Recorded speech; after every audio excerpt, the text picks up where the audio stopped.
Mais uma vitória do Vasco, goleada de novo, 4-1 pra cima do Boa Vista, boa atuação, amassou os caras, jogou bem. Próximo domingo tem Flamengo e Vasco, né? E evidentemente que todas as análises são em cima de, opa, o que será que vai, o que será que vem pro Flamengo e Vasco? Vasco é favorito e tal, não sei o quê. E eu confesso a vocês que eu não gosto muito dessas mudanças radicais, né? Eu acho que as coisas não mudam dessa maneira. Então, assim, um pouco mais de pé no chão. Eu sei que isso não parte do torcedor vascaíno, mas sabe como é que é, meus colegas, né? Quer vender, bum, na capa. Vasco favorito contra o Flamengo, etc, etc.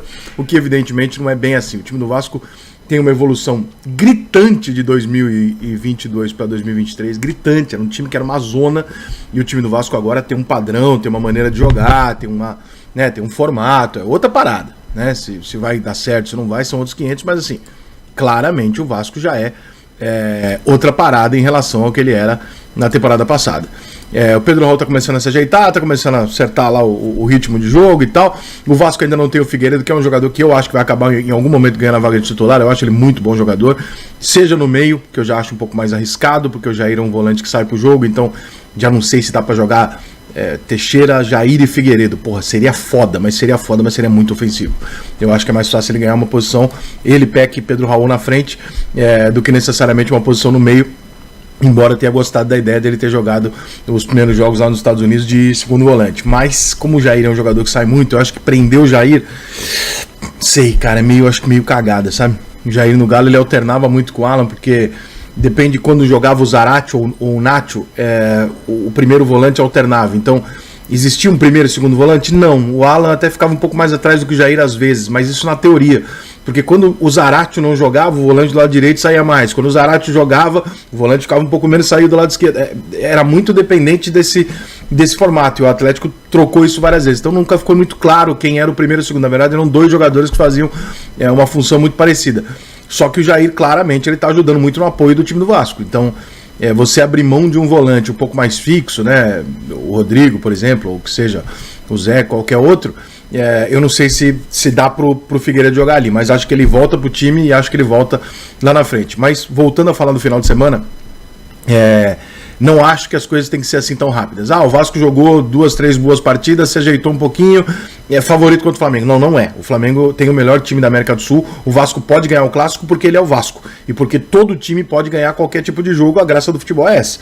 Agora, ele não é melhor do que o Flamengo, ele tá muito longe de ter o elenco do Flamengo e criar essa ilusão na cabeça do vascaíno, eu acho até uma bobagem, porque você vai frustrar os caras. O vascaíno vai olhar e falar, bom, então isso quer dizer que se eu sou melhor que o Flamengo, eu vou ganhar o título brasileiro, vou ganhar a Copa do Brasil. E não é isso, né? O Vasco tá no primeiro passo dele de montagem de um time para os próximos anos. Esse primeiro passo do Vasco pode demorar 3, 4 anos, o Flamengo levou 6 ou 7 para conseguir ajeitar a casa.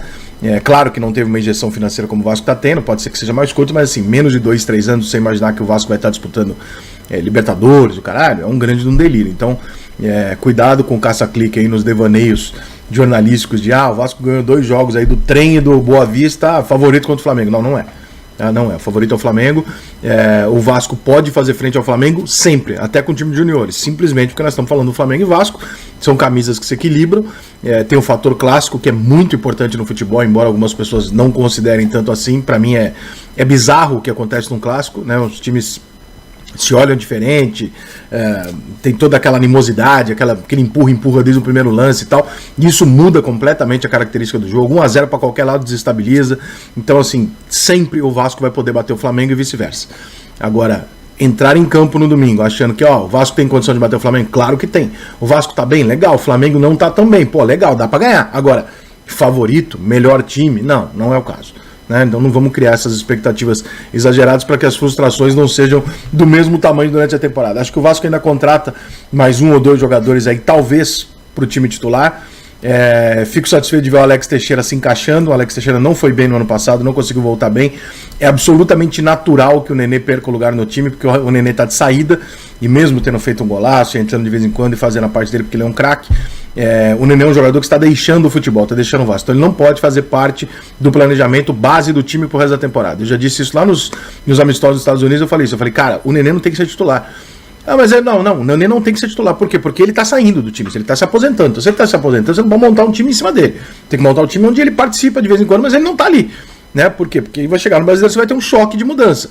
Tem a chegada, a volta do Andrei, que deve jogar do lado do Jair durante esse momento, mas o Andrei também é uma minissérie de curta temporada, né? Ele vai ficar ali até o começo do Campeonato Brasileiro, ainda tem uma porrada de jogo de seleção sub-20, que ele deve ser chamado, isso se ele não for chamado para a seleção principal, tá? Então não se assuste, porque nós vamos ter um treinador da seleção principal nos primeiros amistosos, que é provavelmente o Ramon, que é o treinador da seleção sub-20 interinamente. Então se tem alguém que gosta do Andrei, é o Ramon. Então a possibilidade do Ramon levar o Andrei para a seleção principal, ela existe, tá?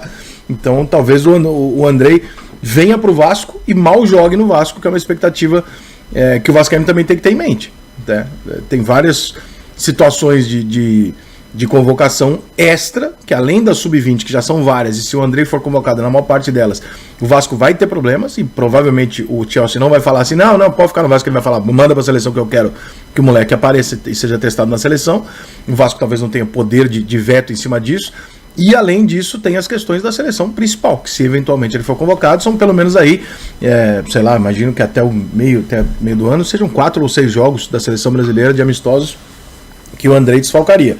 Se isso acontecer, o Andrei vai jogar 7, 8 partidas no Vasco, no máximo. Então, não é um jogador também que dá para construir em cima dele. Quando eu falo do volante, do Jair, do Figueiredo e tal, eu não estou esquecendo do André, eu só estou colocando ele no mesmo listinha do Nenê. São 2 jogadores que vão sair. Se vão sair, você não pode construir uma temporada, né, a principal momento da temporada, que é o segundo semestre, em cima de jogadores que não vão estar ali. Então o André vai ser, provavelmente volta, titular absoluto e tal, mas não é o jogador que vai ficar no Vasco até o final do ano. Então o Vasco já tem que buscar essa peça. Se eu fosse dirigente do Vasco, quem que você estaria contratando? Eu estaria contratando talvez um primeiro volante para dar liberdade para o Jair, para entender que o Teixeira não vai voltar do jeito que ele voltava quando ele tinha 17, 18 anos. E sei que o Peck e o Figueiredo têm toda a condição do mundo, não só de ocupar, como também de recuar, de voltar para ajudar. Aliás, os dois voltam pra cacete para ajudar na marcação. Então eu acho que se o Vasco tem um primeiro volante um pouco mais fixo, um jogador mais... Eu acho que fica legal, eu acho que fica equilibrada a parada, entendeu? Até tem esses jogadores no elenco e tal, mas eu acho que pode ser um jogador um pouco mais indiscutível, eu diria, pelo tamanho do investimento, sabe? Vou botar um cara aqui que é ele e foda-se. Ele é o camisa 5 e todo mundo sabe, aceita, confia e tal. E o último destaque que eu quero dizer é impressionante como um time, embora tenha jogado, já tenha jogado 2 ou 3 goleiros diferentes esse ano no Vasco, é impressionante como um time passa pela segurança do goleiro, né? E é impressionante como a troca do goleiro do Vasco ela acaba sendo importante, porque infelizmente no ano passado a gente tinha um goleiro que estava absolutamente inseguro, toda a bola que ia no gol era uma dúvida do que ia acontecer, o que já não está acontecendo esse ano, então já dá uma ajuda. E o Léo Pelé, que eu falei para vocês que era bom reforço, falar, tá maluco, pagar isso no Léo Pelé? Me ouve, rapaz.